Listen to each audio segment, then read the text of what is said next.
دین کو سب سے زیادہ ناپسند چیز جس کا ذکر قرآن پاک میں بھی ہے وہ ظلم ہے۔ ظلم کو اللہ تبارک و تعالی ہرگز پسند نہیں فرماتا، اور ظلم کا مطلب صرف کسی پر ہاتھ اٹھانا ہی نہیں بلکہ کفر اور شرک بھی بہت بڑا ظلم ہے۔ قرآن پاک میں اللہ نے فرمایا ان الشرک لظلم عظیم، اللہ کے ساتھ کسی کو شریک ٹھہرانا بہت بڑا ظلم ہے، اور اس ظلم کی بہت ساری شاخیں ہیں جو آج ہم دنیا میں دیکھ رہے ہیں۔ انسان کسی نہ کسی جگہ پر ظلم کرنے کا شکار ہو جاتا ہے، ظالم بن جاتا ہے۔ اور ظلم کی تعریف اگر دیکھیں عربی میں تو یوں کہا گیا وضع الشیء علی غیر محلہ، کسی چیز کو اس کی جگہ پر نہ رکھتے ہوئے، اس کی حیثیت کو اس کی حیثیت کی جگہ پر نہ رکھتے ہوئے دوسری جگہ پر رکھ دینا، یہ ظلم کہلاتا ہے۔ حقدار کو حق نہ دینا یہ ظلم ہے، یا اپنے حق سے زیادہ کسی سے چھین لینا یہ بھی ظلم ہے۔ اور یہ ظلم کی ایک دو نہیں ہزاروں مثالیں ہیں، لیکن قرآن ہر ظلم کی مذمت کرتا ہے۔ اللہ کریم کئی جگہوں پر ارشاد فرماتا ہے ان اللہ لا يحب الظالمین، اللہ تعالیٰ ظالموں کو ہرگز پسند نہیں فرماتا۔ میرے عزیزو، گناہ بھی ظلم ہے، جیسے کہ قرآن میں اللہ نے فرمایا وَلَوْ أَنَّهُمْ إِذْ ظَلَمُوا أَنفُسَهُمْ، جب لوگ اپنی جانوں پر ظلم کر لیں تو اے محبوب آپ کے دربار پہ آئیں۔ یہ جو آیت ہے، ظلم کا مطلب کیا ہے؟ انسان جب گناہ کرتا ہے تو وہ اپنے آپ پر ظلم کرتا ہے۔ ظلم کی بہت ساری شاخیں ہیں، اور ظالموں کو اللہ پسند نہیں فرماتا، چاہے وہ اپنے اوپر ظلم کیا ہو یا کسی نہتے پر ظلم کیا ہو۔ آج دنیا میں جو حالات ہم دیکھ رہے ہیں، ظالموں کا ظلم عروج کو پہنچا ہوا ہے، اور قرآن پاک میں رب تعالیٰ نے ظالموں کی نشانیاں بھی بیان کی، ایسا نہیں کہ یہ پہلی مرتبہ ہوا ہے۔ اللہ تعالیٰ فرماتا ہے وَكَم مِّن قَرْيَةٍ أَهْلَكْنَاهَا، کتنی بستیاں ایسی ہیں جن کو ہم نے ہلاک کر دیا۔ رب تبارک و تعالیٰ نے ان کو ختم کر دیا کیونکہ وہ ظالم تھے۔ ظالموں کی بستیاں جو ہلاک ہوئیں، قرآن پاک میں 3 مثالیں آپ کو بتاتا ہوں۔ ایک نوح علیہ السلام کی امت اور ان کی آبادی، دوسری حضرت لوط علیہ السلام کی قوم، تیسری حضرت صالح علیہ السلام کی قوم۔ یہ تینوں قومیں ایسی ہیں، گناہ میں تو تھی لیکن غرور بہت زیادہ تھا، گھمنڈ بہت زیادہ تھا۔ آج کے دور میں اگر کسی کے پاس پیٹروٹ میزائل ہیں اور بم بارود کی طاقت رکھتا ہے، نیوکلیئر پاور ہے، تو وہ یہ سمجھتا ہے مجھے کوئی شکست نہیں دے سکتا۔ یہ ہر دور میں ظالموں کا خواب رہا ہے، ہر دور میں ظالم اسی طرح کی فکر رکھتے ہیں۔ نوح علیہ السلام کی قوم بہت مضبوط قوم سمجھی جاتی تھی۔ اللہ تعالیٰ نے اپنے نبی کو جب حکم فرمایا کہ آپ ایک کشتی بنائیں بہت بڑی، تو وہ آپ کا مذاق اڑاتے تھے۔ یہاں دور دراز کہیں نہ ندی ہے، نہ نالا ہے، نہ سمندر ہے، کشتی کس میں چلاؤ گے؟ اللہ کے نبی کو پتا تھا کہ عذاب آنے والا ہے، اور اپنے ایمان والوں کو آپ ڈرا بھی رہے تھے، لیکن کفار و مشرکین غرور و تکبر میں ایسے تھے، یہاں تک کہ نوح علیہ السلام نے اپنے بیٹے کو بلا کر کہا، جو کافر تھا، کہا میرے ساتھ آ جا، یا بنی ارکم معنا ولا تکن مع الکافرین، بیٹا ہمارے ساتھ آ جا، کافروں کے ساتھ مت جا۔ اس نے کیا کہا؟ قال سآوی الی الجبل یعصمنی من الماء، میں تو پہاڑ کی اونچی چوٹی پر چلا جاؤں گا، تمہارا پانی مجھے کچھ نہیں کر سکے گا۔ یہ اس وقت ظالموں کا خیال تھا، گمان تھا۔ پھر اللہ تعالیٰ قرآن پاک میں فرماتا ہے وَفَجَّرْنَا الْأَرْضَ عُيُونًا، ہم نے زمینوں کے سارے چشمے پھاڑ دیے، ہر جگہ سے پانی کے سوتے نکلے، اور پھر آسمان کے سارے دروازے کھول دیے۔ فَفَتَحْنَا أَبْوَابَ السَّمَاءِ بِمَاءٍ مُنْهَمِرٍ، اللہ فرماتا ہے آسمان کے سارے دروازے پانی کے کھول دیے، آسمانوں سے پانی اور زمینوں سے پانی، فَالْتَقَى الْمَاءُ عَلَى أَمْرٍ قَدْ قُدِرَ.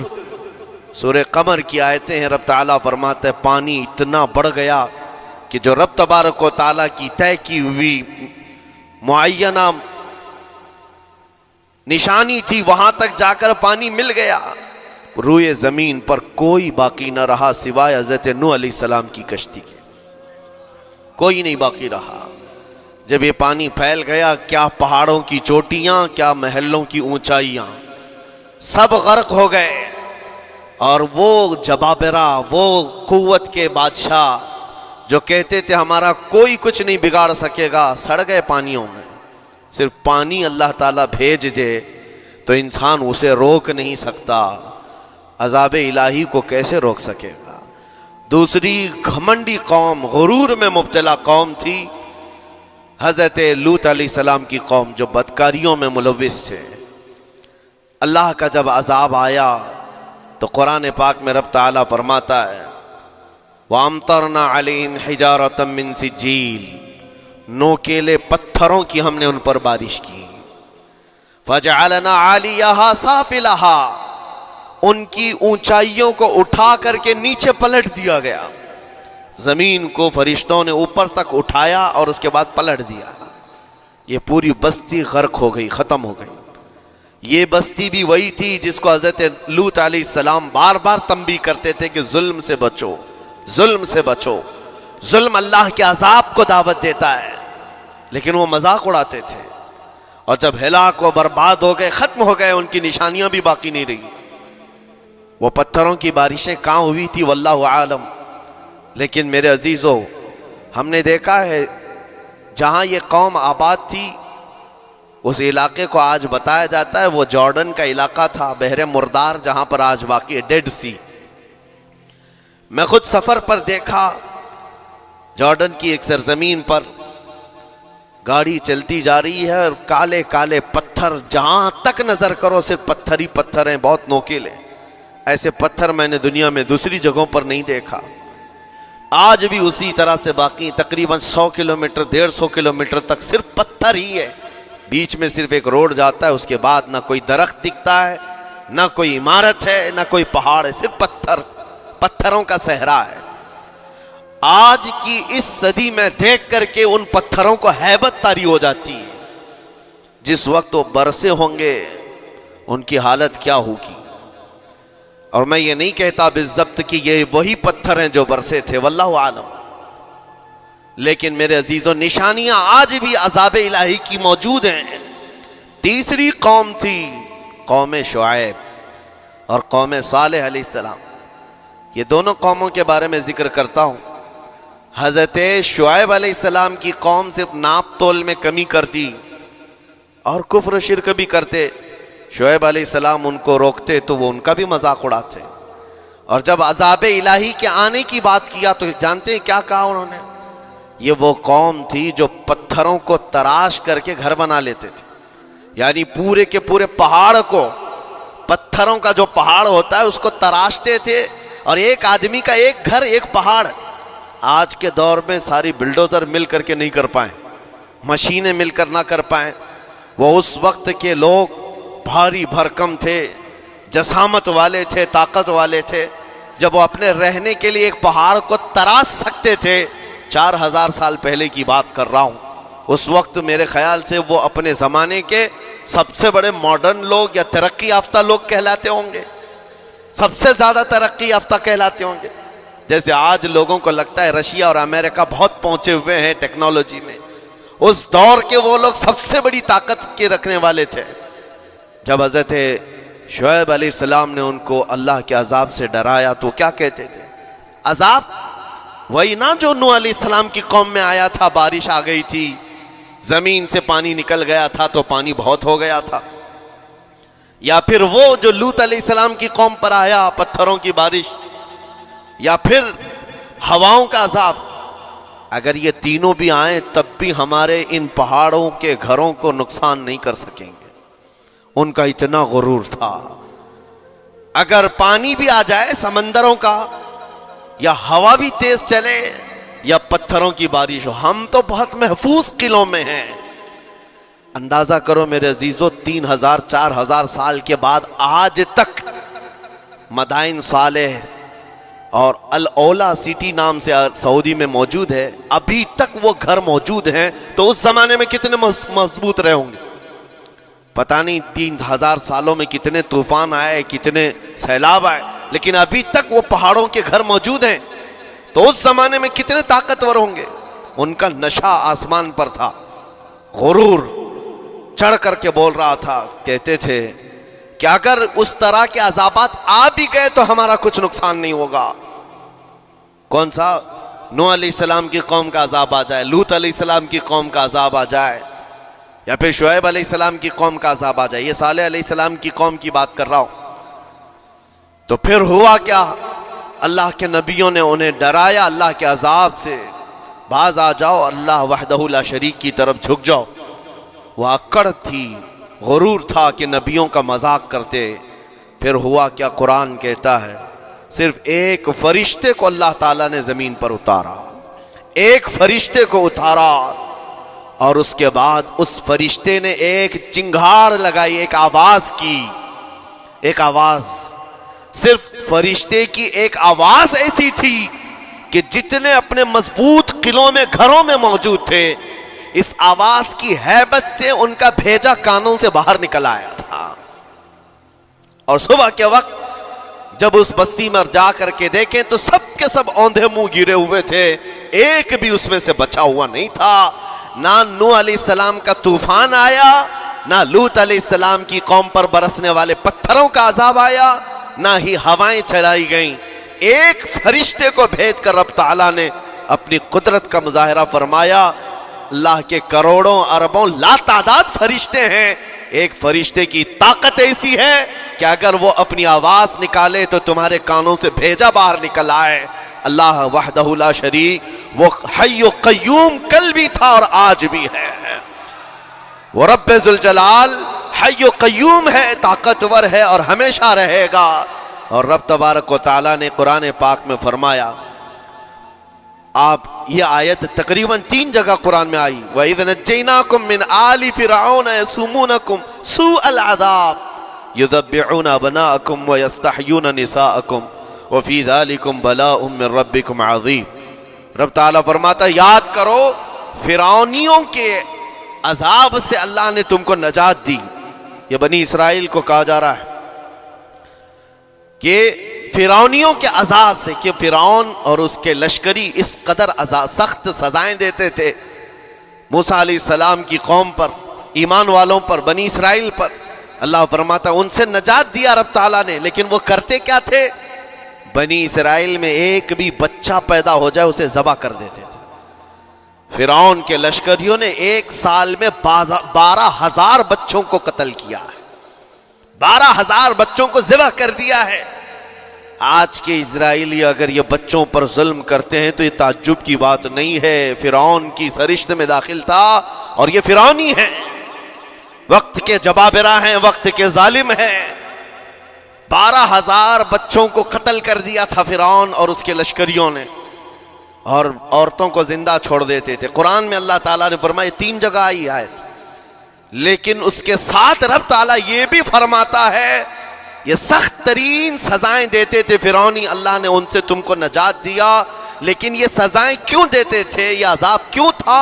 وَفِي ذَلِكُمْ بَلَاءٌ مِّن رَبِّكُمْ عَظِيمٌ، یہ ہے فرمان اللہ کا۔ یہاں میں یہ ٹکڑا اگر بیان کر دوں تو آج آپ کے دلوں کے اندر ایک یقین پیدا ہو جائے گا آج کے حالات کے مطابق فرعونیوں کا اس قدر سخت عذاب کیوں تھا۔ رب تعالیٰ فرماتا ہے اے مومنو، ان تمام معاملات میں اللہ کی طرف سے تمہارے لیے بڑا امتحان تھا، یہ امتحان تھا اور وہ امتحان آج بھی ہے اور ہر زمانے میں رہے گا۔ ستیزہ کار رہا ہے ازل سے تا امروز، شرار ابو لہبی سے چراغ مصطفی، ہر زمانے میں حق و باطل کے معرکے ہوتے رہیں گے۔ لہٰذا آج کے دور میں یہ سب حالات جو پیدا ہوئے، مسلمانوں کو، مومنین کو ذرا برابر بھی نروس ہونے کی ضرورت نہیں۔ تم جس دین سے وابستہ ہو، اس دین کی حفاظت کا ذمہ اللہ نے اپنے ذمے لیا ہے۔